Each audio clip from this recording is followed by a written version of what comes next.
I guess my big question is for you. I know what you do is really wonderful, helping women and applying makeup, and it's not just for celebrities. I'm sure it's just for other things. What got your interest in that? What made you start your own business?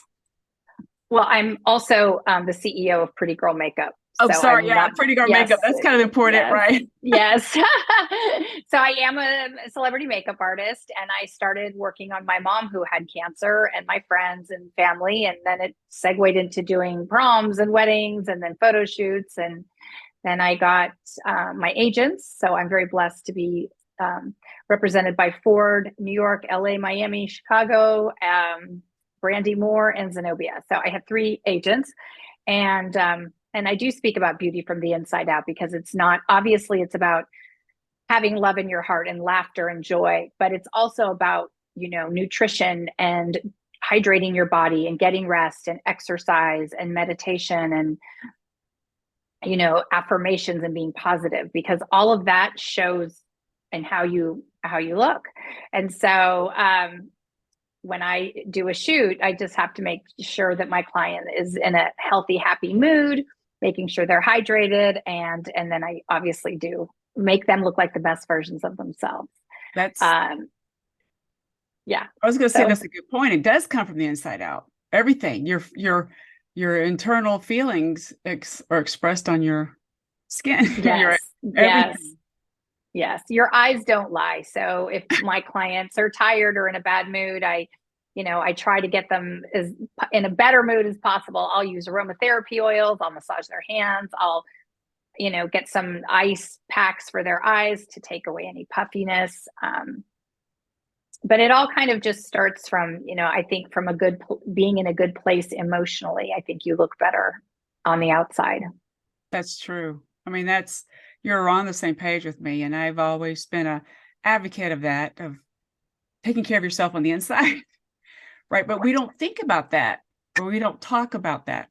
And I'm glad you're bringing this up. Yeah, no, it's important. Self-care is not selfish. It is actually the most important thing in taking care of yourself, because it enables once you've exercised, you feel good, you have more energy, you can give more to your family, your friends, your work, your charity work, whatever it is that you're passionate about. So I do think it's super important to I also think it's really important for your children to see that one takes care of themselves, because we want our kids to be healthy and happy in their lives. And if they don't see a good example of someone eating well, not drinking a lot, getting enough rest, exercise, being positive, well, they're going to not have that type of a life either. So they are going to have whatever it is, the example that you're setting. That's so true. It is amazing how you're living the life that is the right thing to do, and you're helping other women. And I'm assuming you do mostly, well, your pretty girl makeup. Is that something, how long ago did you start that? I'm just curious. I I started my company in 1999, Oh, wow. and I'm starting a new company called I'm Too Busy right now. So I'm pretty busy on besides doing all the photo shoots that I do, because I love them so much. They're a lot of fun. So Well, you're taking what you've learned to help other people. That's what, right? yes, I think that's what everyone should do, inspire others. And one of the blessings, I did a pro bono makeup lesson for a teenager last year, and just showed her some basic, tasteful makeup tips to pick out a proper foundation. How's the right way to do that? Just showing her how to make her eyes pop out. And we were just talking about, what do you want to be when you get older? What dreams do you have? What goals have you set for yourself? And so we kind of had this amazing conversation. 2 weeks later, she contacted me and said that she felt so good about herself. Her confidence had gone up after, making herself look like a better version of herself, that she applied for a study abroad program Oh, to wow.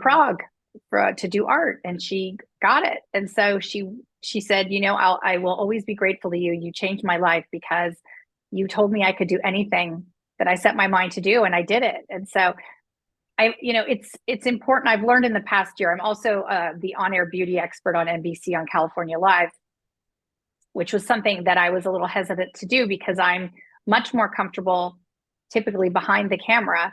But my friend that was the host said, look, you have to be comfortable being uncomfortable, because great things happen and great change happens when you can get through that. And so now I know that before, when I would feel uncomfortable or nervous or scared or anxious about something, I know now that something great's going to happen, because I just need to make the step forward to do it. And so in the past year, I've been, doing this about 2 or 3 times a month.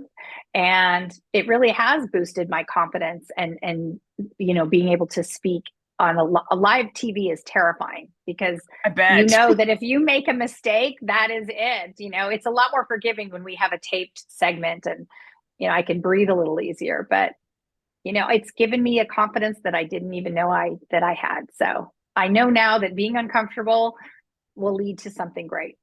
That's a good thing. It's kind of like you mentioned, like an instinct, right? Yes. It's amazing that I think what you're saying too, that you're like, are you drawn to helping younger girls now? Or I'm drawn to helping anyone. I mean, right. I help at my mother died of cancer. And so I also donate my time to a fashion show every year here in California of, survivors of cancer. And then they do this fashion show and raise money for a charity. So I do that. I also, my husband passed away, my son passed away. So I started a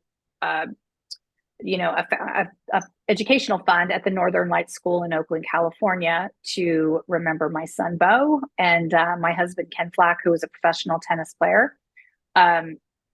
He passed away from sepsis. So then after he passed from sepsis, because of who he was, they asked me if I'd be willing to raise awareness for sepsis. And so I said yes, that I would, with the sepsis. You can go to sepsis.org to look at the signs, because most people don't even know what the signs are. We certainly didn't.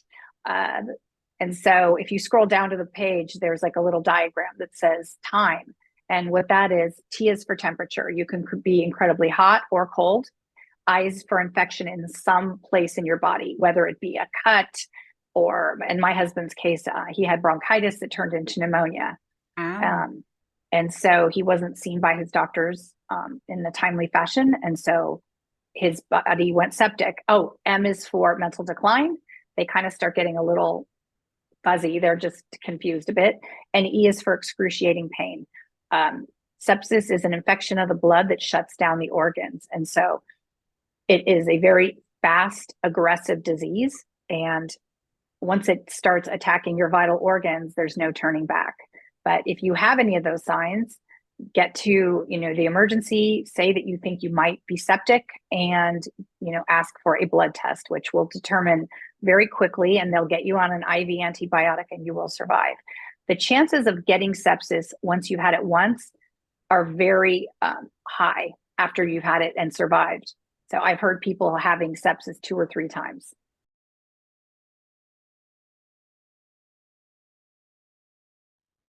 Christina is offering a discount if you order something from prettygirlmakeup.com and type in Pretty Girl at checkout, and you'll get a 25% discount.